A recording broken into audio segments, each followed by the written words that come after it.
Tonight, mostly cloudy. Scattered showers with isolated thunderstorms until midnight, then scattered showers.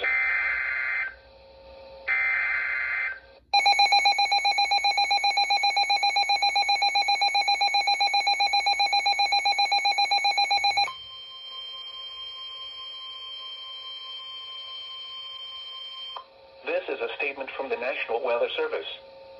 For the following county, Fairfax, Virginia, and the Virginia Independent City of Fairfax, the National Weather Service in Sterling, Virginia has issued a flood warning for the city of Fairfax in Northern Virginia, Central Fairfax County in Northern Virginia, until 1:15 a.m.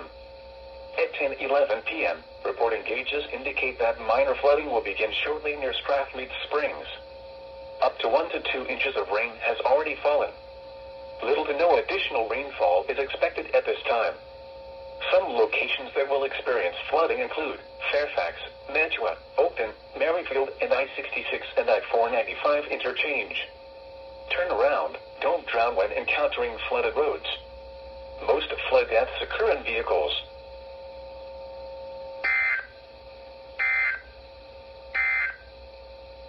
This is the NOAA Weather Radio All Hazards Station KHP 30.